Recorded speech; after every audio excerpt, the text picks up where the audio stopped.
In the shadowed hills of late Han Japan, when emperors were figureheads and warlords ruled by blood and steel, a girl was born who would never be allowed to be ordinary. Her name was Tomoe, meaning circular blade. And maybe that was fate whispering early, because she would live and die like a weapon. She wasn't born in a palace or under a silk roof. She was born into the warrior caste, a female bushi in a time when women were supposed to be quiet, obedient, unseen. But Tomoe was none of those things. By the time most girls were learning to stitch silk, Tomoe was learning to draw a bow strong enough to pierce armor. By the time others were learning poetry, she was practicing the sword until her hands blistered, not because she was rebellious, but because she understood early, in this world, peace is a lie wrapped in ceremony, and survival is earned with steel. Her clan served the legendary Minamoto no Yashinaka, a distant relative of the Minamoto shogunate. And when war broke out between the Taira and Minamoto, the Genpei War, Tomoe wasn't sent away for protection. She was summoned. Most warriors laughed. A woman on the battlefield? She would die in moments, they said. But when the first arrows fell, Tomoe didn't flinch. She rode, and what followed became legend. Clad in white armor and mounted on a fierce steed, Tomoe charged through enemy lines like a ghost of vengeance. Her long black hair streamed behind her. Her naginata flashed like lightning, and one by one, enemy generals fell. She was no longer a girl. She was no longer even human in their eyes. She was a mononoke, a spirit of war. Minamoto no Yashinaka took notice, not just of her skill, but of her mind, her strategy, her calm under pressure. She became his personal bodyguard, his enforcer, his shadow. But in every rising arc of a legend, there's a hidden curse. Tomoe's blade brought glory, but glory draws enemies. And soon, the tides of power began to shift, not against the Taira, but against Yashinaka himself.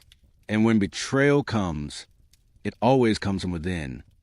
Tomoe Gozen wasn't just a soldier.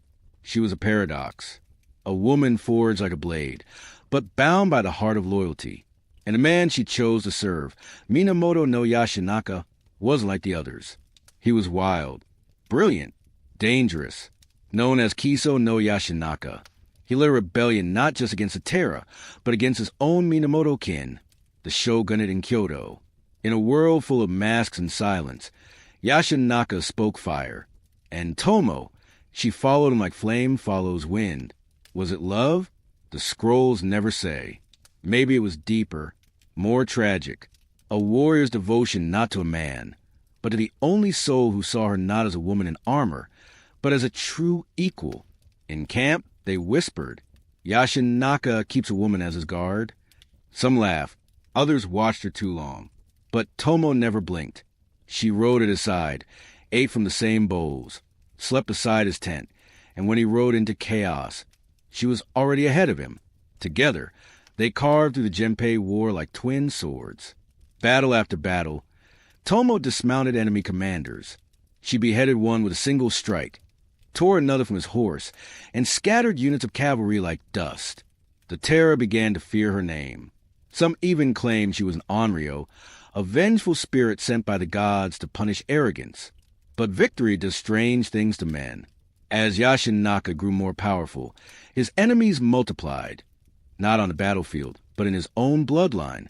The main Minamoto house saw his fame, his influence, and feared what came next. In secret, his cousins Yoritamo and Yoshitsun prepared to destroy him. Yashinaka didn't see it. Or maybe he did, but believed Tomoe's blade could protect him from anything. Power blinds, loyalty binds, and war, it twists both into a tragedy. Then came the order from Kyoto, kill Yashinaka.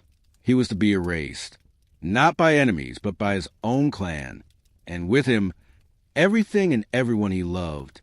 That night, Tomoe stood beside him in his war tent, polishing her blade. She asked him quietly, "Will you ride?" He didn't answer with words. He just nodded, and they rode. One last time. Snow fell like ash at a wazoo. The land was quiet, too quiet for a battlefield. The wind carried the weight of betrayal. And as Tomoe Gozen and Minamoto no Yashinaka approached the plain, they knew This wasn't just another battle. This was an execution. The enemy wasn't terror this time. It was Minamoto, their own blood, their own clan, brothers who now wanted them dead.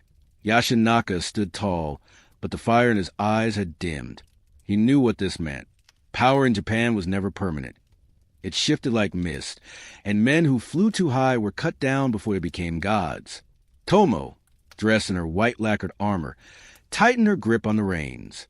Around them were only a handful of loyal warriors. No reinforcements. No way out. Still, Yashinaka rode forward, because death to him was better than submission. The enemy came fast, a sea of armor, banners, and steel. Tomoe didn't wait for the clash. She charged into them like a storm, slicing through flesh and metal. One warrior tried to pull her from her horse. She beheaded him before his fingers left her sleeve. But the wave didn't stop. Every second bought by Tomoe's blade was another for Yashinaka to breathe, to fight, to delay the inevitable. Then came the moment every version of her legend remembers. Yashinaka, bloodied and tired, looked to her. "Tomoe," he said, voice shaking not with fear, but with sorrow. "You must flee. I want to die with honor, not beside a woman." Those words, "not beside a woman," broke something. Was it love? Was it betrayal? Was it the cruel echo of a society that used her, then discarded her? No one knows what passed in her eyes that day.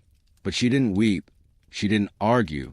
She simply turned her horse, rode straight into the enemy, and killed one final commander, wrenching him from his horse, crushing his skull with her bare hands, then vanishing into the snow.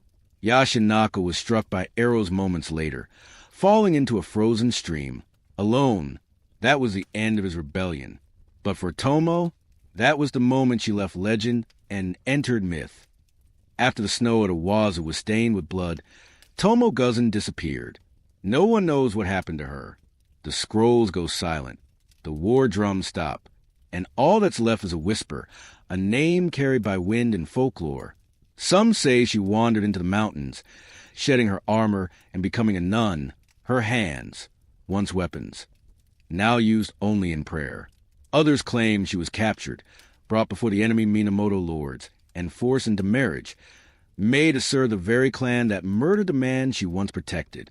And there's a darker tale, that she lived on, not as a wife or a widow, but as a ghost, a warrior cursed to survive, to carry the weight of memory in a world that no longer had a place for her.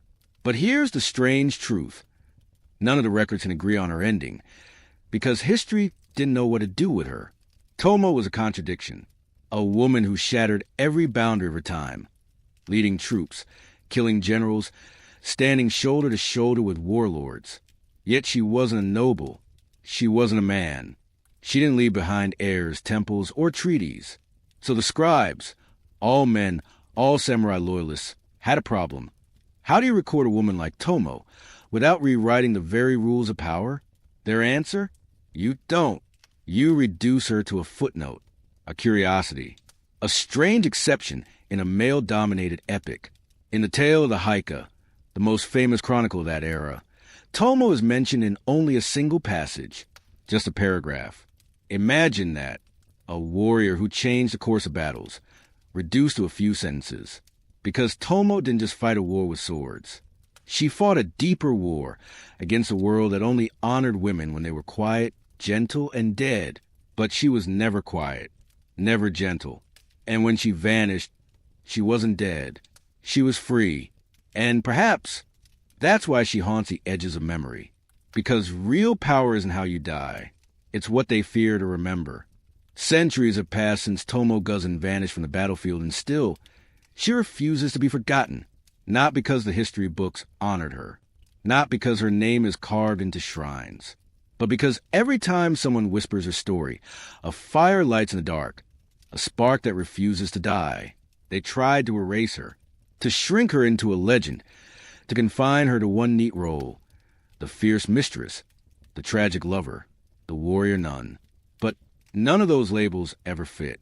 Because Tomoe Gozen wasn't made to be remembered. She was made to be feared. She was not the first woman to take up arms. But she was the first they couldn't deny. Her name survived not because they wanted it to, but because they couldn't kill it. And maybe that's the real reason we still speak her name today. Not just because of her victories, but because of what she represents. A woman who refused to kneel. A warrior who didn't wait for permission. A soul who carved her own legend with silence, steel, and sorrow. There's something haunting about her ending. How she slipped from history's hands like a blade into mist. No monument. No funeral. No final words. But maybe that was her last act of rebellion. Because in a world that wanted to write her ending, she chose not to give them one. And so she lives on in shadows and songs. In old ink on cracked scrolls. In the dreams of girls who never saw themselves on the battlefield. Until they heard her name. Tomoe. Her name is a whisper. A wound. A war cry. She wasn't just a woman who fought beside men. She was a warrior who stood beyond them. Unclaimed, unbroken, unforgettable. So the next time someone tells you war is a man's world, or power belongs only to those born into it, remember her, not for the blood she spilled, but for the silence that still echoes every time someone tries to bury a voice like hers. Thank you for watching. If this story moved you, if it made you feel something deeper than just history, share it. Let her legend rise again, not from books, but from us.